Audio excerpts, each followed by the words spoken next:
आधी रात हो चुकी होती है और उसी रात के साए में एक इंसान ढककर चुपके से अम्मा के घर के पास आता है और इधर उधर देखकर सीधा गायों के पास जाता है। अब देखो कैसे मिट्टी में मिलाता हूँ मैं सब कुछ आपका। दिनागढ़ की सुबह चढ़ते ही कावेरी अम्मा अपनी साइकिल पर सवार हो दूध ले निकल जाती है और सबसे पहले बिरजो के घर आकर रुकती है। ए बिरजो, एरी दूध लाई हो तुम्हारा, ले ले बिटिया। तभी सामने से बिरजो हाथ में एक पतीला लिए आती है। आ गई पहलवान अम्मा। ये सुनते ही कावेरी अम्मा हंसने लगती हैं। ला दे पतीला, तेरा दूध डाल दूं। बिरजो उसे वो पतीला दे देती है। उसमें दूध डालने लगती है। अम्मा, वैसे एक बात पूछूं? पूछ पूछ बिटिया। आपकी उम्र लगभग 55 या 60 तो होगी, तो आप अभी भी इतना काम कैसे कर लेती हो? रोज सुबह सुबह साइकिल पर इतने भारी दूध की बाल्टियां ढोकर सबके घर दूध पहुंचाती हो? अरे बस, ये तो खानदानी तंदुरुस्ती है। तुम सच में पिछले जन्म में पहलवान रही हो कि अम्मा?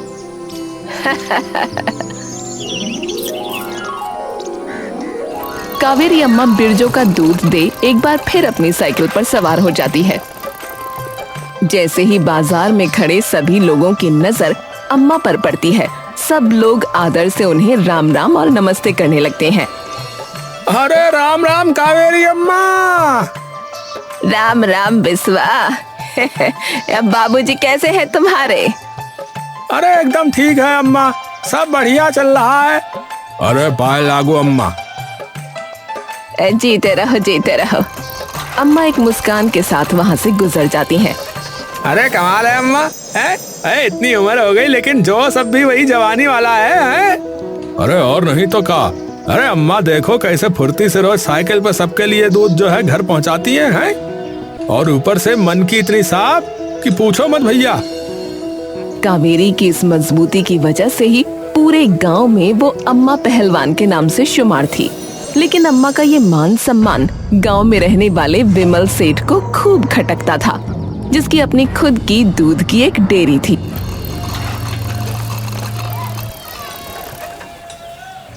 एक तो इस अम्मा ने नाक में दम कर रखा है, हाँ हाँ वो तो है, पर क्यों? अरे क्यों क्या बुद्धू? अरे तुझे पता नहीं है, आधे घर के लोग इस अम्मा से ही दूध लेते हैं। अच्छी भली डेयरी खोली हुई थी मैंने, लेकिन मुझे क्या पता था कि ये अम्मा ऐसे धंधा चौपट करवाएगी। तो क्या करना है मालिक इसका? कुछ तो सोचना पड़ेगा मन्नू, कुछ तो सोचना पड़ेगा। कावेरी अम्मा अपना सारा काम खत्म कर अपनी साइकिल पर थकी हारी घर की ओर लौट रही होती है। तभी रास्ते के कोने पर कुछ गरीब लोग बैठे दिखते हैं। साहब कुछ खाने को दे दो। दया करो साहब, कुछ तो दे दो। कोई इंसान एक पल के लिए भी रुककर उनकी ओर नहीं देखता, लेकिन जैसे ही अम्मा उनके पास से गुजरती है, तब सामने बैठी एक कमजोर औरत हाथ जोड़कर कहती है, 2 दिन से कुछ नहीं खाया, कुछ खाने को दे दो ना। अम्मा तुरंत साइकिल रोक देती है। अरे रे रे, ऐसे कैसे? चलो मेरे साथ। अम्मा सबको अपने साथ घर ले आती है।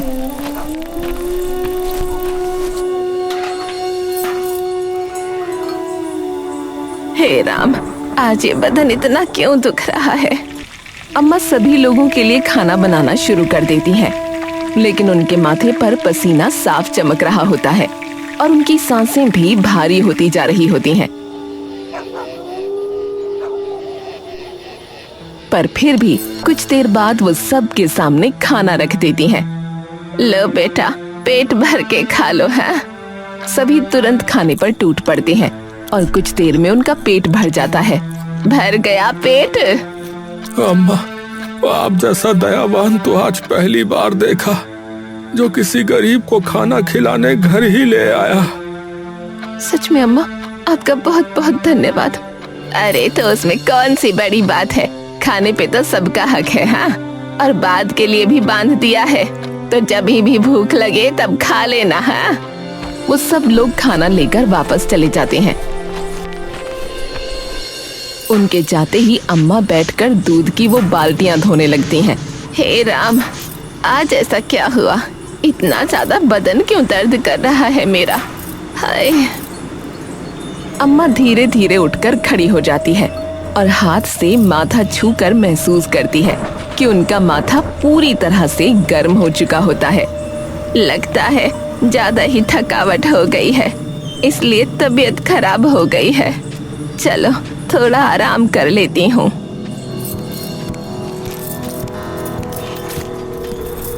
अम्मा जाकर अपनी खटिया पर लेट जाती है, लेकिन थोड़ी देर बाद उनका शरीर फिर से तपने लगता है। ऐसे तो ये बुखार ठीक ही नहीं होगा।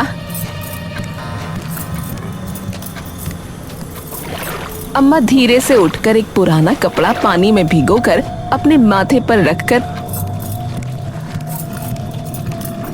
फिर से लेट जाती है।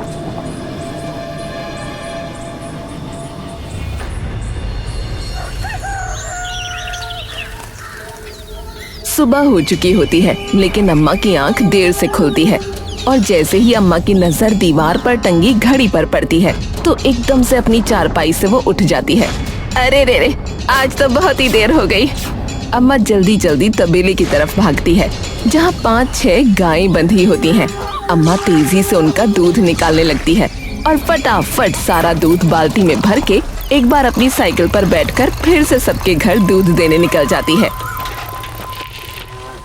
अम्मा जल्दी से साइकिल रोककर आवाज लगाती है, ए बिरजो, एरिया दूध ले ले बिटिया। बिरजो थोड़ी सी नाराज सी बाहर आती है।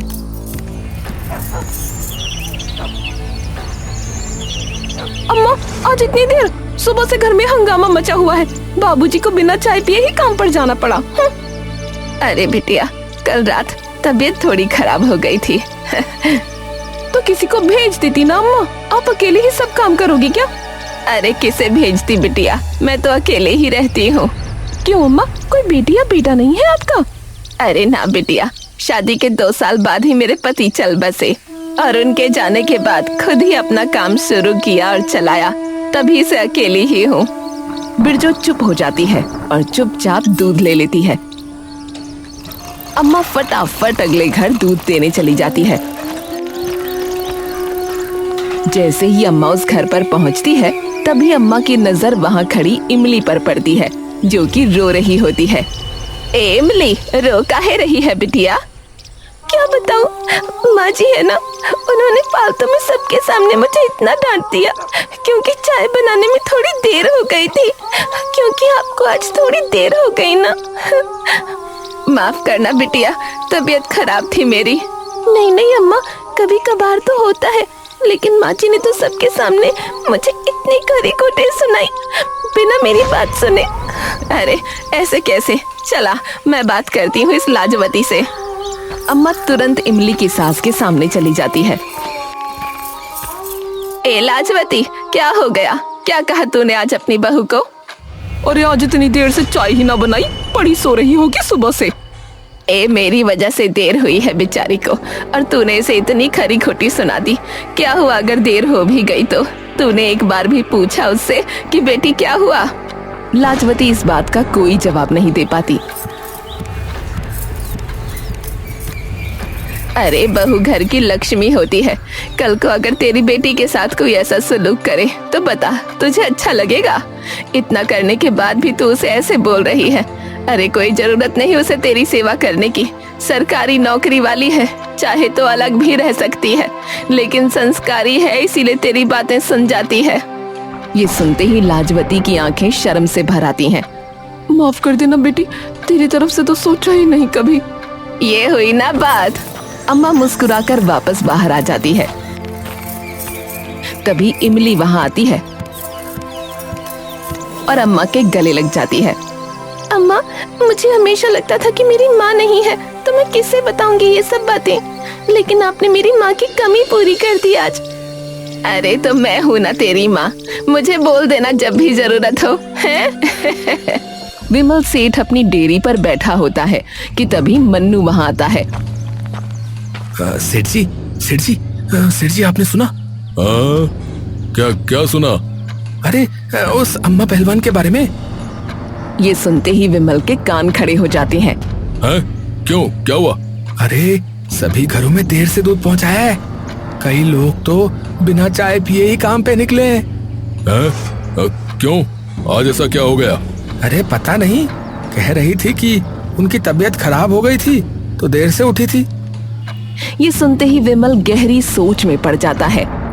सेठ जी, सेठ जी, क्या सोच रहे हो? शायद हमारी दुकान चलाने का तरीका मुझे मिल गया है। हाँ।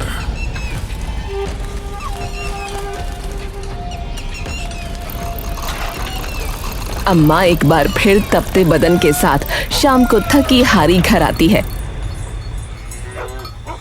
और आते ही अपने बिस्तर पर लेट जाती है। हे भगवान, ये क्या हो रहा है? अम्मा एक बार फिर अपने सर पर पट्टी रखकर सो जाती है।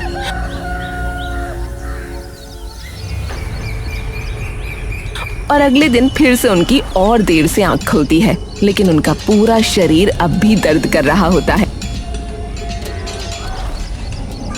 अम्मा, आज फिर से इतनी देर? अरे पता नहीं, 2 दिन से तबीयत खराब हुए जा रही है, कल तो और ज्यादा, इसीलिए आज और देर से उठी मैं। अम्मा, अब डॉक्टर के पास जाकर दिखाओ ना, अगर कुछ बीमारी हुई तो। अरे कोई बात नहीं, वैसे ही मौसमी बुखार होगा।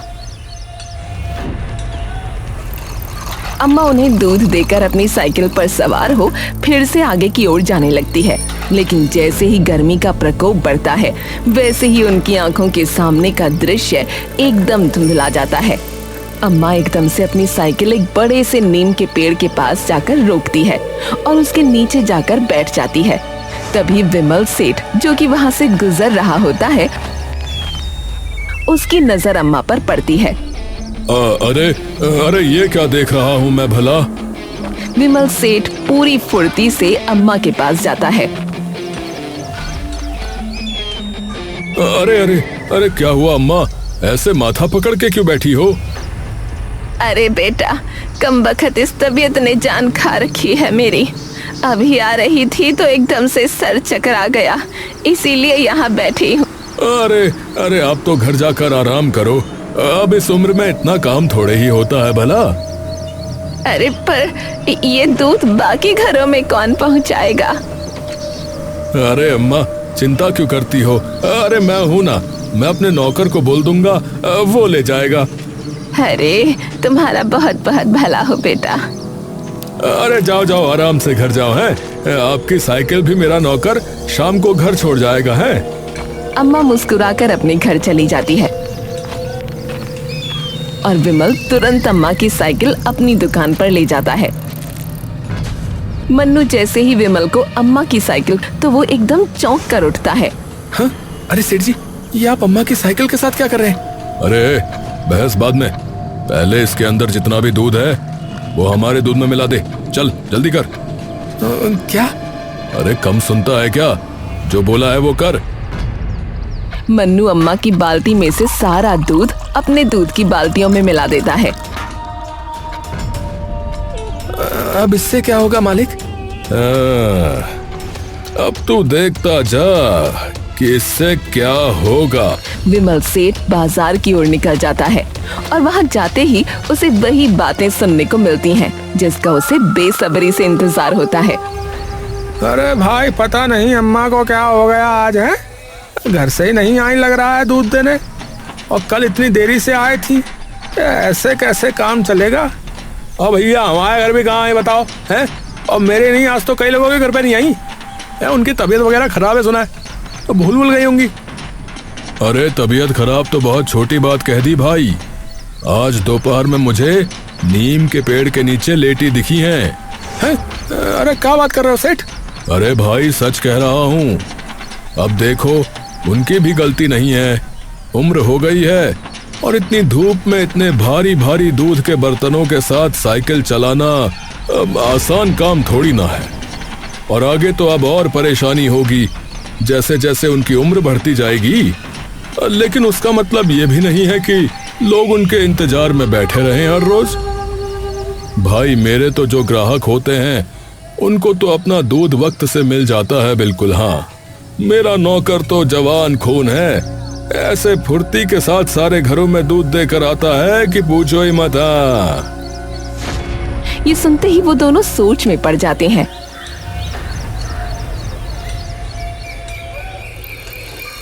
कावेरी अम्मा की तबीयत अब दिन पर दिन और खराब होती जाती है, जिसकी वजह से उन्हें रोज दूध पहुंचाने में और देर होने लगती है। और दूसरी ओर विमल सेठ भी जाकर लोगों के कान भरने लगता है। अम्मा माफ करना, लेकिन आज से हम अपना दूध विमल सेठ के यहाँ से मंगाएंगे। मेरा आपसे कोई बैर नहीं है अम्मा, पर अगर रोज रोज ऐसे ही देर होने लगी तो हमारे घर के क्लेश तो और बढ़ते जाएंगे। अम्मा ये सुनकर अपना सर झुका लेती है और कुछ नहीं बोल पाती। जैसी तुम्हारी मर्जी बिटिया।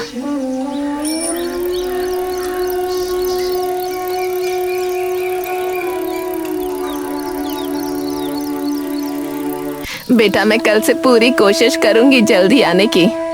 बात वो नहीं है अम्मा, अरे आप तो जानती हैं कि मैं आपकी कितनी इज्जत करता हूँ, लेकिन सुबह सबको काम पर निकलना होता है ना, तो इसलिए जल्दी दूध चाहिए होता है। और आप मुझे जो है माफ कर देना, हमारा दूध हम कल से विमल सेठ के यहाँ से मंगा लेंगे। अच्छा। कुछ ही दिनों में कई लोग अम्मा को मना कर देते हैं।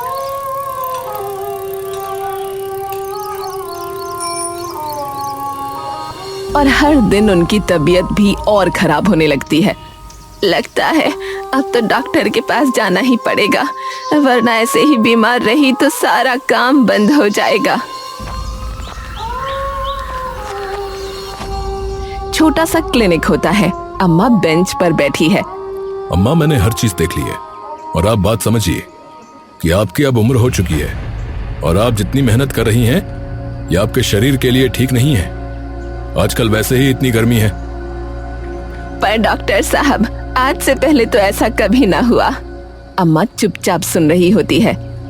अम्मा उम्र भी तो बढ़ रही है, इसलिए इतनी तेज धूप में साइकिल चलाना, इतना भारी बोझ उठाना, ये सब अब आपको तुरंत छोड़ना पड़ेगा, वरना तो दिक्कत हो जाएगी।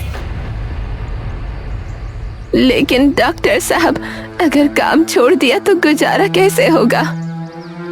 तो अम्मा कोई और काम देख लो। अम्मा चुपचाप वापस घर चली जाती है। कुछ ही दिनों में ये खबर फैल जाती है कि अम्मा का दूध का काम पूरी तरह से ठप पड़ चुका है, क्योंकि अम्मा की तबीयत खराब होने लगी है। हे प्रभु, अब तो धीरे धीरे सारे बचे पैसे भी खत्म होते जा रहे हैं और ये शरीर भी साथ छोड़ रहा है। अब कहाँ जाऊं भला?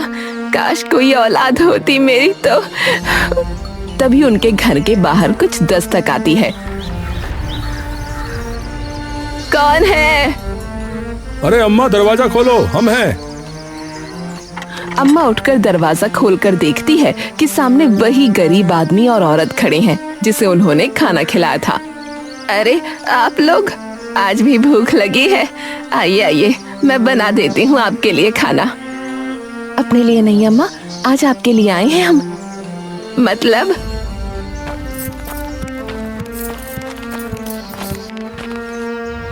अरे अम्मा, सुना है कि आजकल आपकी तबीयत बहुत खराब रहने लगी है, जिसकी वजह से आप अपना काम भी नहीं कर पा रही। बस क्या बताऊं बेटा, उम्र का तकाजा है, फर्क तो पड़ना ही था। तो आज से चिंता बिल्कुल छोड़ दो। आज से जितने भी घरों में दूध देकर आना है वो हम देकर आएंगे। बदले में आप हमें थोड़ी तनख्वाह दे देना, हमें भी काम मिल जाएगा और आपका भी काम हो जाएगा। ये सुनते ही अम्मा के चेहरे पर एक बड़ी सी मुस्कान आ जाती है। अरे हाँ हाँ, ये तो सही कहा तुमने। झुक झुक जियो मेरे बच्चों। ठीक है तो अम्मा, मैं कल सुबह आ जाऊंगी दूध निकालने और फिर ये दूध बांटाएंगे। उससे पहले मुझे जाना पड़ेगा हर घर ये बताने कि अब उन्हें चिंता करने की जरूरत नहीं है, अब से दूध जल्दी आएगा। अम्मा अपनी साइकिल उठाकर अपने पुराने ग्राहकों के घर पहुंचती है और उन्हें ये बात बता देती है।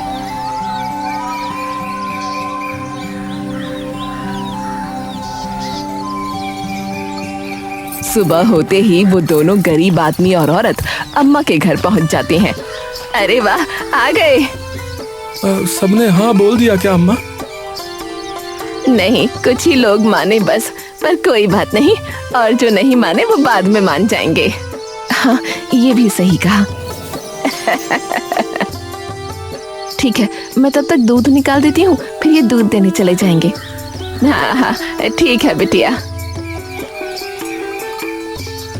कुछ दिनों बाद, कुछ ही दिनों में एक बार फिर अम्मा का काम चल पड़ता है। लेकिन इस बात से विमल सेठ और भड़क जाता है। विमल सेठ अपनी डेयरी पर गुस्से में बैठा है कि तभी मुंह लटकाए मन्नू वहां आता है। अरे इतनी देर से क्यों आ रहा है रे? माफ करना सेठ जी, वो मेरी पत्नी की तबीयत ना खराब हो गई थी। अरे तो मैं क्या करूं रे? हैं? अपना काम बंद कर दूं? एक तो पहले ही उस अम्मा की वजह से काम फिर से कम हो गया है। मुझे तो लगा था कि आखिरकार उनका पक्का इलाज बांध दिया मैंने, लेकिन फिर उन्होंने किसी और को काम पे रख लिया। ऊपर से तेरे जैसा काम करने वाला नौकर। तुम सभी मिलकर मेरा काम बंद करवाओगे और कुछ नहीं। हाँ, पर सेठ जी, मेरी बीवी बीमार थी और अब भी पूरी तरह से ठीक नहीं हुई है, फिर भी मैं काम पर आया हूँ। अरे हाँ हाँ, ठीक है ठीक है। ये दूध आया है, इसे इन बाल्टियों में भर फटाफट। अरे अरे अरे अरे, ये क्या कर दिया रे तूने? अरे निकम्मे, क्या कर दिया? माफ कर दीजिए सेठ जी, वो गलती से फिसल गया हाथ से मेरे। अरे निकम्मे, अरे गलती तो मैंने कर दी तुझे काम पर रखकर। तू वैसे ही देर से आता है और नुकसान और कर दिया मेरा। एक काम कर तू, अब तू यहाँ से जा और कल से काम पर मत आना। जा यहाँ से। नहीं नहीं सेठ जी, ऐसा मत कीजिए, आगे से ऐसा नहीं होगा सेठ जी। अरे मैंने कहा ना, जा यहाँ से, मुझे शक्ल नहीं देखनी तेरी। मन्नू रोता हुआ वहां से निकल जाता है।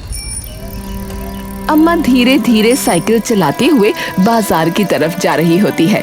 तभी उसकी नजर एक चाय की टपरी पर पड़ती है, जहां मन्नू बैठा रो रहा होता है। अम्मा तुरंत साइकिल रोक कर उसके पास जाती है। अरे मन्नू बेटा, क्या हुआ, रो क्यों रहा है? मन्नू पहले चुप रहता है, फिर बोलना शुरू करता है। क्या बताऊं अम्मा, घर पर बीवी की तबीयत खराब है और आज सेठ जी ने भी काम से निकाल दिया। पर क्यों? गलती से दूध गिर गया था, बस उसी बात पर। अम्मा कुछ देर तक मन्नू की ओर देखती रहती है। तुम एक काम करो, कल से मेरे लिए काम करो। हाँ? आपके लिए अम्मा? हाँ, मेरे लिए, क्यों नहीं करोगे? मन्नू के चेहरे पर हल्की सी मुस्कान आ जाती है। हाँ अम्मा, मैं करूंगा, जरूर करूंगा अम्मा, जरूर करूंगा। ठीक है, कल सुबह जल्दी आ जाना। हाँ। अगले दिन से ही मन्नू भी अम्मा के लिए काम करना शुरू कर देता है और कुछ ही दिनों में लोग धीरे धीरे फिर से अम्मा से दूध लेना शुरू कर देते हैं, जिसकी वजह से विमल सेठ का धंधा एक बार फिर से ठप पड़ जाता है।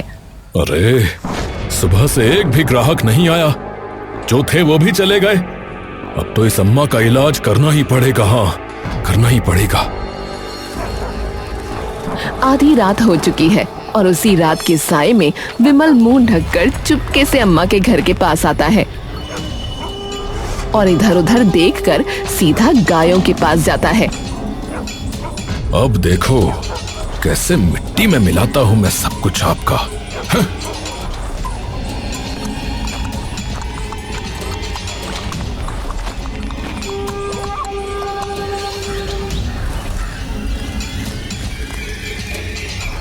अरे रे, मेरी गाय कहाँ गई? मेरी गाय!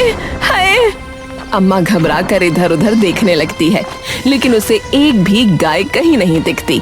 अम्मा चुपचाप अंदर आकर बैठ जाती है।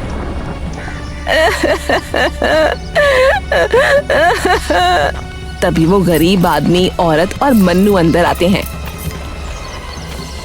अम्मा क्या हुआ, आप रो क्यों रही हैं? अम्मा रोते रोते उन्हें सारी बात बताती है। तीनों एक दूसरे की तरफ देखते हैं।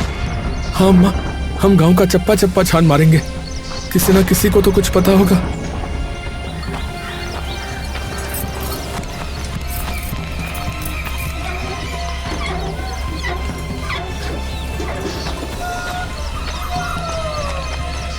सुबह से शाम हो जाती है, लेकिन तीनों में से किसी को भी अम्मा की किसी गाय का कोई पता नहीं लगता।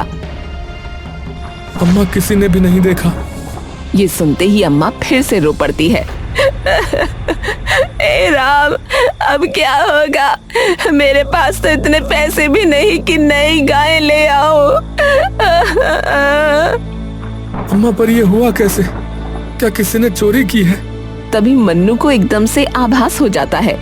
अम्मा मुझे पता है कि ये किसने किया है। ये सब विमल सेठ का काम होगा। लालची कहीं का, इसकी तो अभी के अभी थाने में रिपोर्ट लिखानी पड़ेगी। हाँ सच में।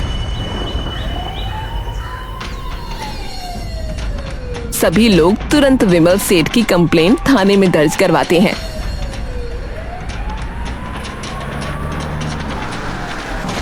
पुलिस विमल सेठ को पकड़कर बाहर लाती है। अरे अरे इंस्पेक्टर साहब, अरे माफ कर दो, गलती हो गई इंस्पेक्टर साहब, गलती हो गई। अब भुगतो सेठ अपने लालच का फल। बताओ अम्मा की गाय कहाँ है? देखो उन्हें तो मैं बहुत दूर एक खुले मैदान में छोड़कर आ गया था। अब तो मुझे भी नहीं पता कि वो कहाँ है।